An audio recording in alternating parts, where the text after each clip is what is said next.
Hello. Hello. I'm in your London. Mambe. Oh, okay, Umame, your London, no. Auntie Becky Anna. Hey, we saw Kaime. Hey, what to say? Ayo, me who watch no be what to say with you. Oh, Yamia Domobia Hoye, and I also. Ah, you done Yamiasi. Hey, but so why your mommy penny? Oh, and I made us. Hey, baby, madam for be bagana. Hey, sir. Timmy John, I'm a your supplies. Sir? Aye. Shoe size ben now, she. 38. Oh, me tall 40 close. Oh, and your case with me, Ashe. Oh, sir. Hey. Natari. And this size 12. Hey, I didn't even know pepe. Oh, Madam for no bedroom Ghana 4 days new. Okay. It's make a chance on for what? Me money kaka. Hey, that's Becky. Tari shoes in kwa. Kaka kribishimu. Mo bia hu so ase. Mate. And no one need. Over for what? You want to that's it. Yo, bye. Hey.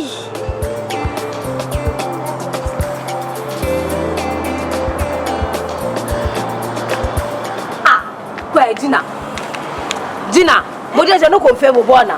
I've been calling you, sir. I'm not picking a call. I was on a call. Do you know what has happened? I don't know. See that my auntie that I said that she's in London like 15 years now. I've not heard from her. She just called me. Where did you go and sleep? Ask me. I don't even know. Is she coming to take you? No. But she's sending us things.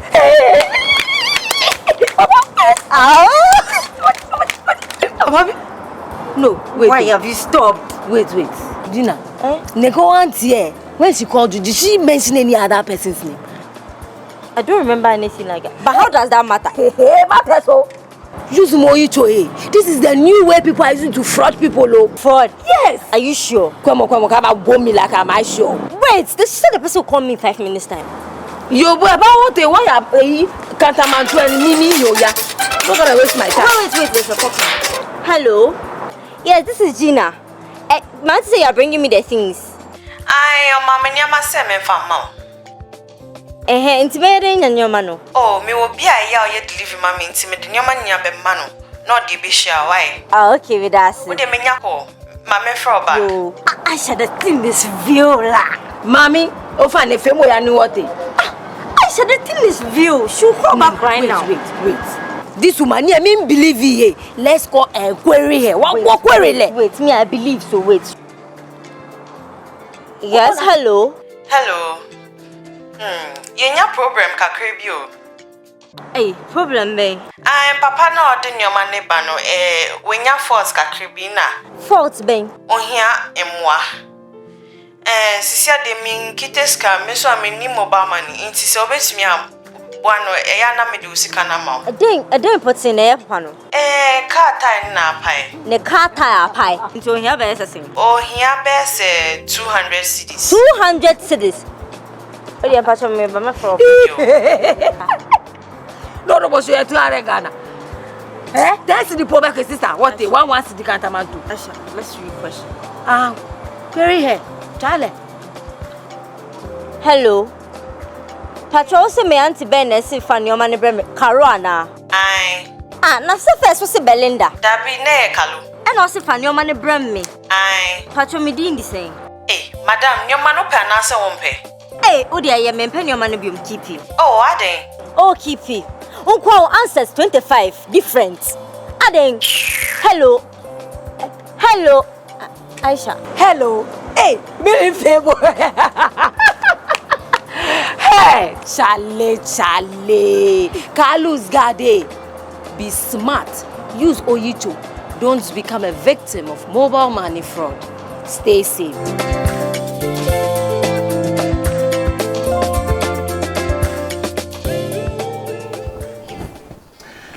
You are still watching the Chamber Dialogue on the Ghana Chamber of Telecommunications channel on Facebook and YouTube. If you're on Twitter Spaces as well, you are hearing us.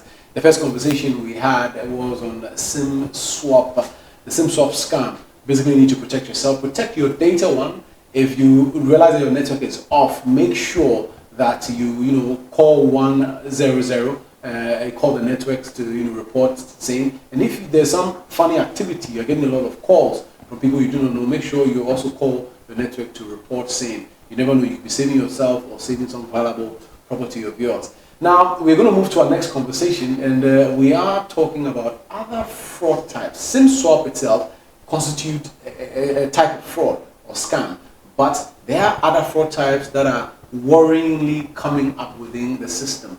And we want to talk to a fraud analyst from Airtel Tigo, Mr. Masood Turi Abdul Razak. Boss, welcome to the Chamber Dialogue. Thank you. Nice one. You're looking sharp, boss. Thanks. Nice one. So we'll just get straight into it.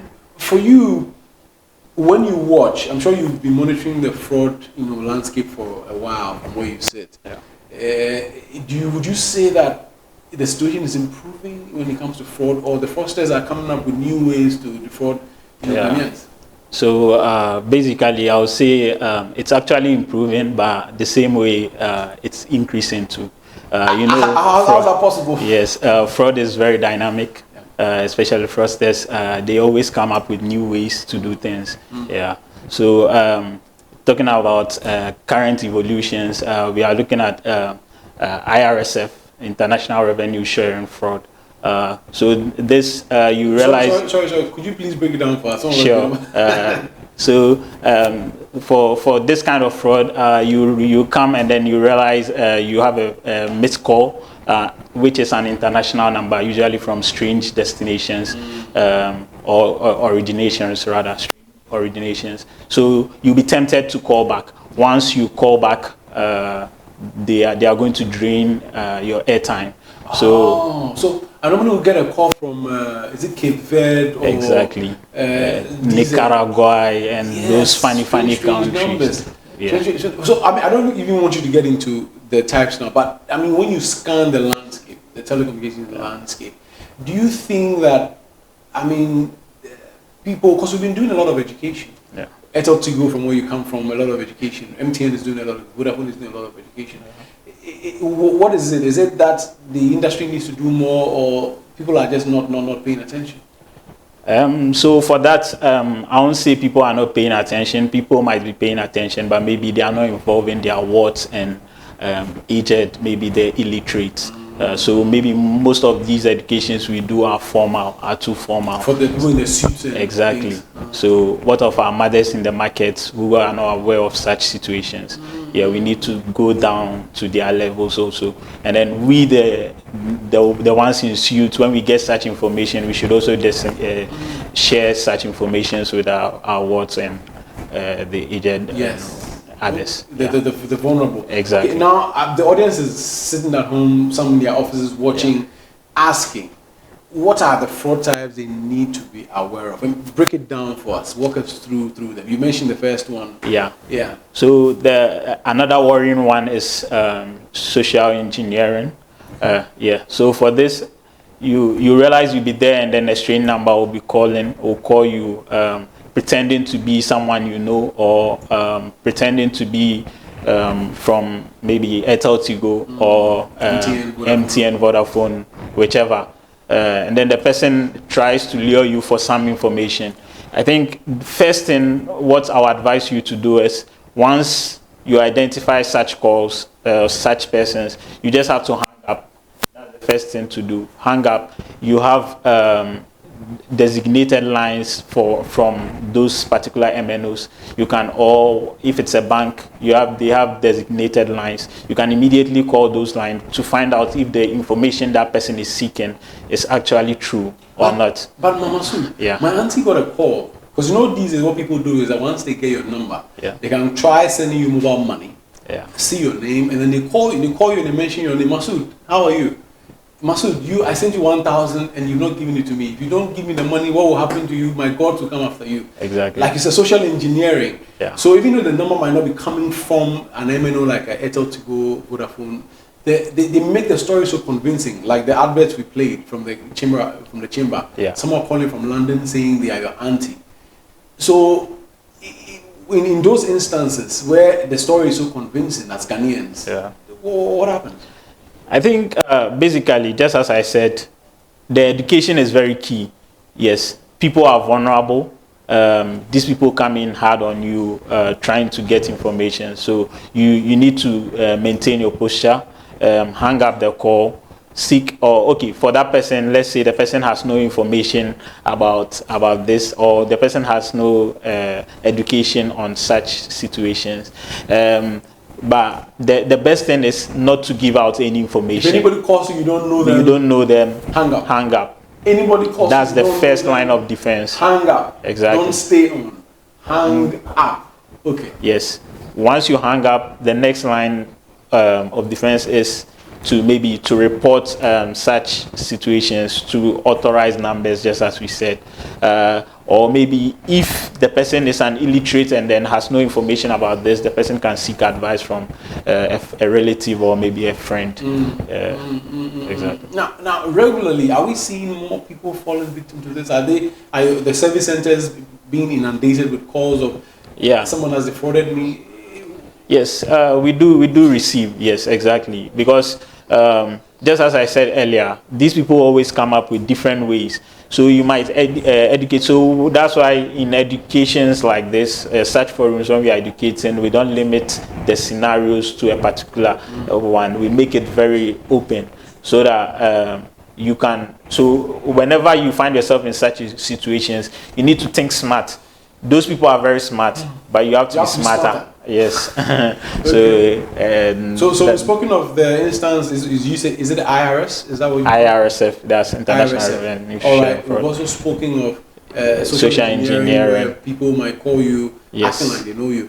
Which other ones are there that we should be very mindful? So we also have the SMS spam and then the OTP pin. Sometimes just as account hijack. So let's say WhatsApp, you'll be there and then someone will just call you and say, I just maybe you've received a pin. I'm calling from. So it just works just as the way the social engineering works. They call you, try to lure you to give them. They've generated a pin, but because you've received the pin, you assume probably the person is working from that MNO. Yes, exactly. That's why the person was able to trigger that message to you, not knowing the person is doing his own thing in his scanner. Yes. So we mentioned earlier, don't give out any information. Although you've received the pin, why can't you do it? It's something you've not initiated yourself. Why will you share the pin out? You shouldn't. So at that point, you just hang up the call, report that to the relevant agencies. We have a short code 419. You can equally report such numbers for us to take actions. Yeah. So we monitor their activities on the network and then we take punitive actions towards them. Wow. I mean, from where you sit, every single day when you wake up and you're going to work, are you like particularly concerned like Ghanaians are falling prey to these emerging fraud types? I mean, what goes through your mind as a fraud analyst? Yes, it's very worrisome because seeing people complaining here and there, but we always try to find ways to prevent such situations, but it's a bit complex. Yeah, as we do our best, they are also improving their situations. Yeah. Okay, so you mentioned SMS and OTP. Yes. Which one are we left with? Yes. So basically, we are left with the bypass fraud. No, the OTP. I don't think we dealt with the OTP. The OTP was the one I mentioned that they'll request, so they send you a one-time PIN, which they call you and then lure you to give out that PIN for them to access. They can use that PIN to access your WhatsApp or social media. Yes. I'll get a call. Yes. And what exactly are they going to say? So maybe you'll be there and then you receive a notification.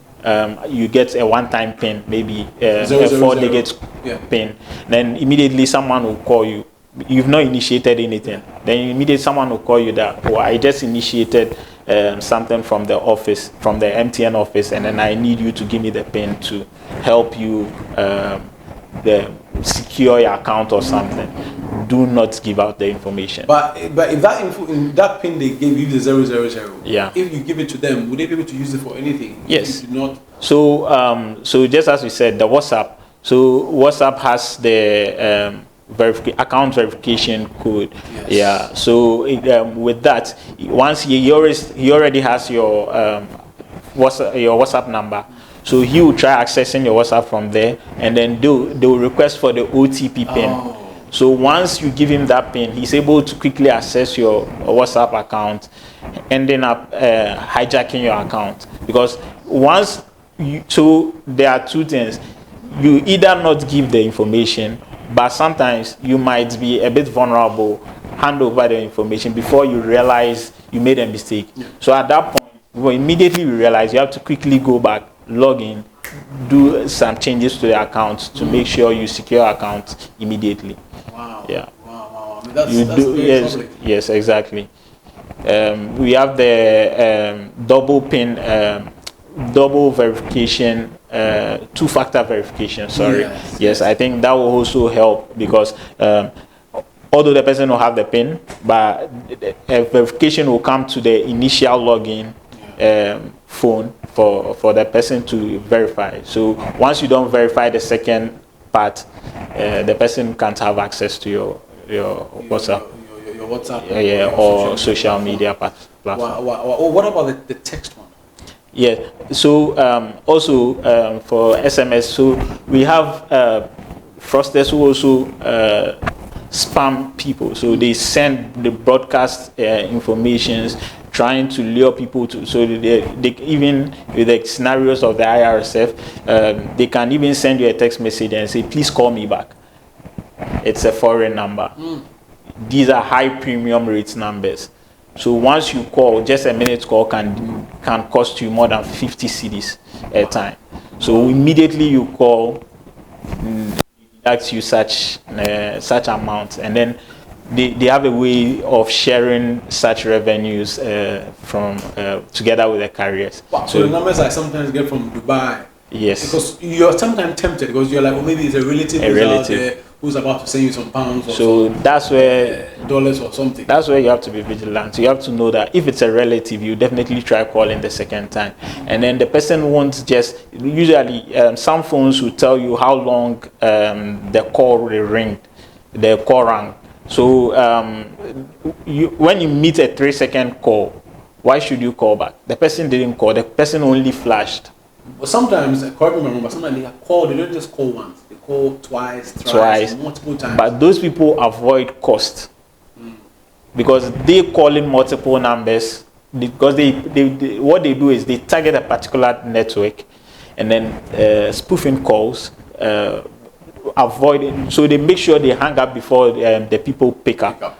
So once you see any short duration call, you need to be very careful. You don't even have to call back. Okay. Yeah, it's most likely to be these people. Wow. Very, but once you have the opportunity to answer the call, answer and then know whether it's coming from a genuine source or not.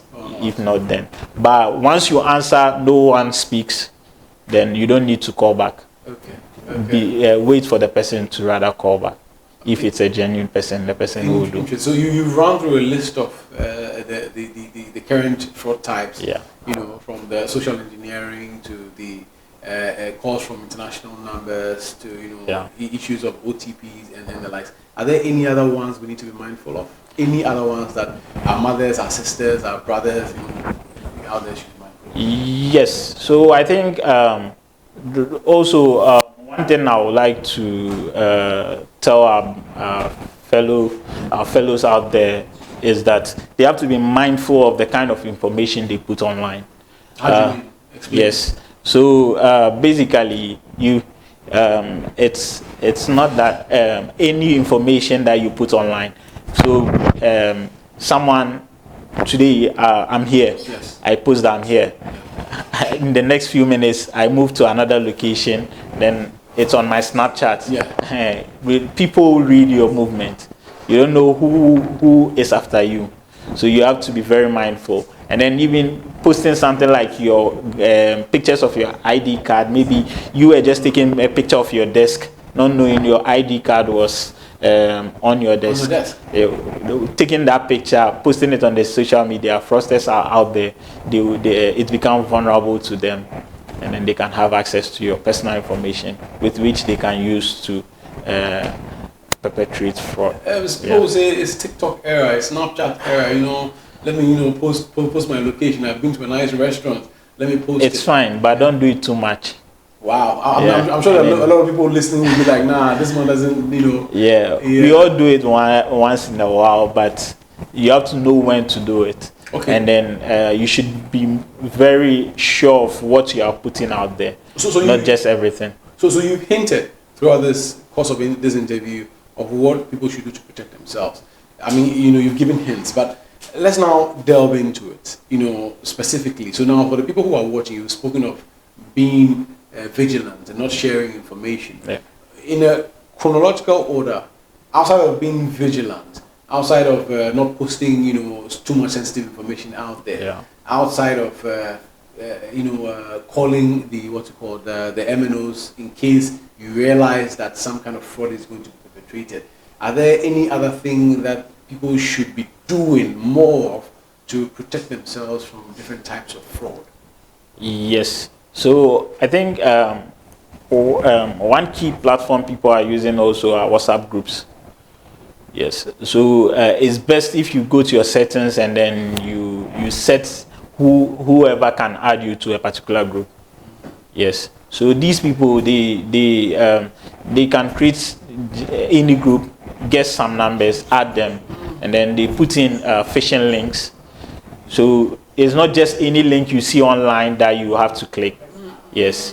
So especially links that run on the HTTP without the S. Yeah. Yes. The S signifies secure, which makes the website secured for browsing. But once there is no S and then you end up browsing on such a network, you are making your information vulnerable. So let's stay on that. So another key means, like you said, these days everyone has a WhatsApp number. Yeah. We have close to 40 million voice SIMs out there. Yeah. The number of data could equally be the same. Yeah. People are linking their WhatsApp on their phone to their laptop and the likes. Now, what you're saying is that every once in a while, you realize that someone would add you to a group that you don't know anything about. And you might see a name so you might think, okay, it's a credible group. But what you're saying is that if you do not know and someone adds you, is it better to exit? Yes. Yeah. I think that would be the best thing to do. You better exit, or if not, you can quickly call the person who added you to find out the reason why you are there. And if you deem it feasible, why not? You can stay in there. But if not, you quickly exit. Now, as an industry, do you, from where you sit, I know, like you said, in silos, the industry is doing its part. MTN is educating its customers, Eteltigo is educating its customers, Vodafone is also doing the same. Yeah. I mean, as a chamber and as an advocacy, group for the industry, we are also doing our part. That's why we brought you here. Yeah. I mean, do you think there's more that can be done to make sure that people are better aware of the fraud types and also ways to protect themselves? Yes, so I think basically the chamber and the MNOs are doing their best, but it's up to we, the individuals, to also take proper measures to protect ourselves. Yeah, so just as I said earlier, know the website you are browsing on, know the information you are putting online.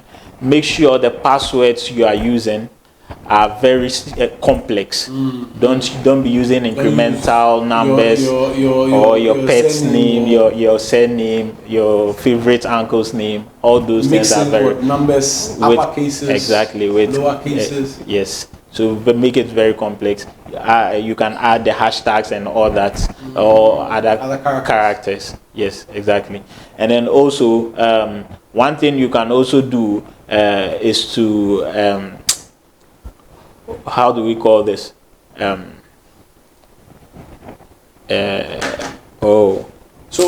I mean, for me, what I realize is that even as people, not just, adults are falling victim to fraud schemes, but also the young ones who are these days using, their parents' phones or the phones that have been bought for them.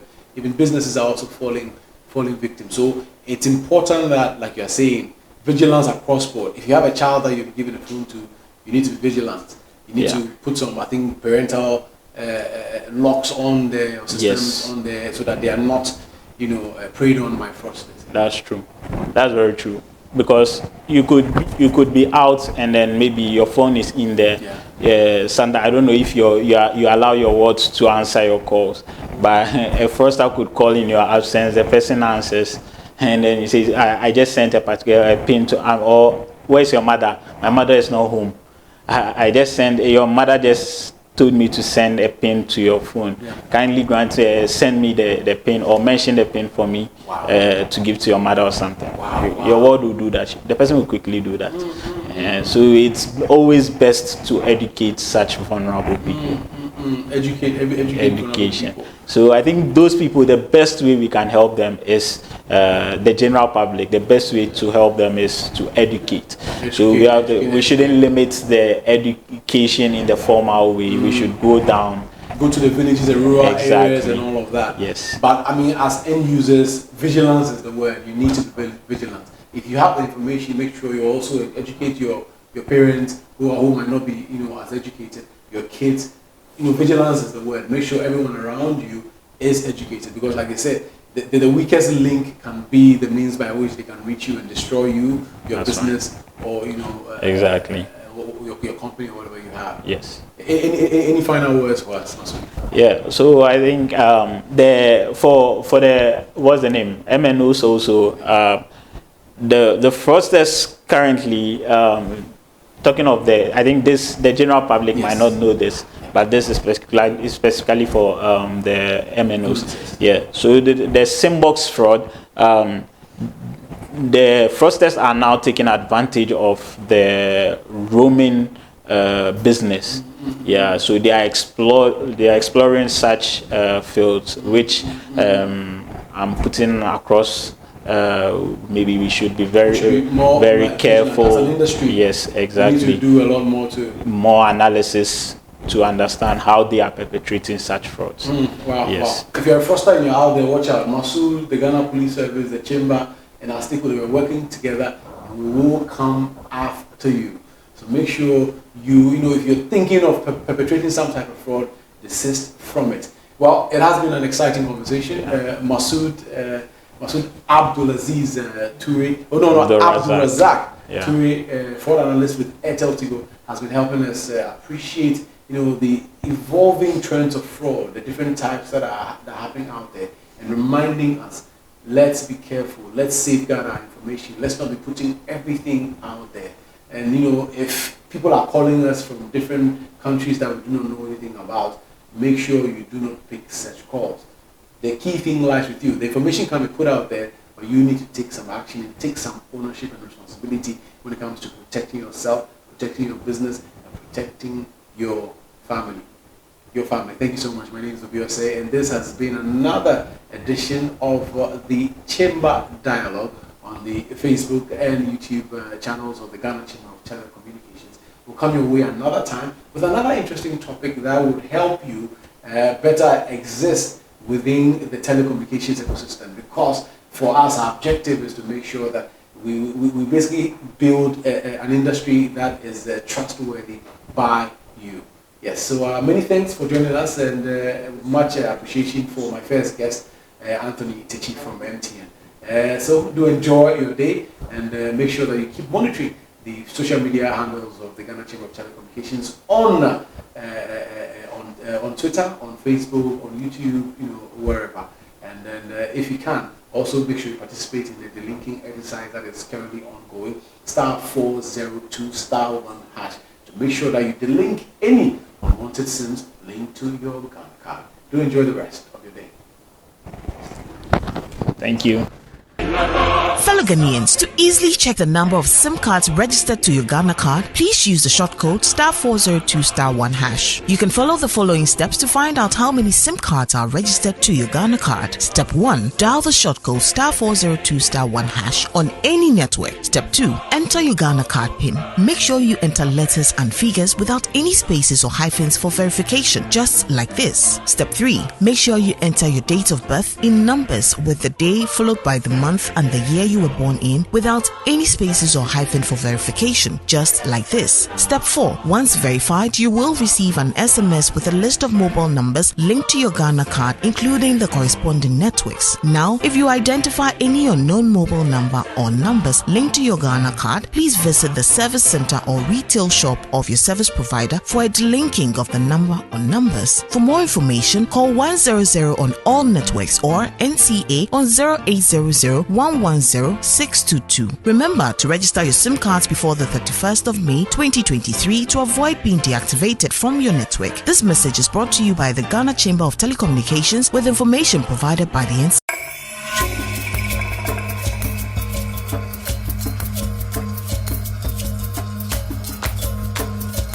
Your friend quite Isaac. We were London market. Me ye juma me sasa bidie ni ebro. Me ye ebro waka mu bidie waka mu. Na me use phone. Phone na me use no de ye juma pa. Ai na nkrofo hia me a o mo de frɛ me. Ye tumi frɛ mo the station. Nungwa tashi labad achimota me koyi load. Ejuma me ye no obi a hia me a o frɛ me e wo phone so. Nti me phone ya ade bia me nkonja no ebu kura me niska kura me tumi tiwa na matiane me phone e bele me pick ya na sikwe size ejuma be pio achimoto na ma fra boys na me no me yejo no na yakoyi ye kokoyi kura na se wenye skin twa ya kakura ye betumi aba obetumi da send mo mobile money mobile phone help me wa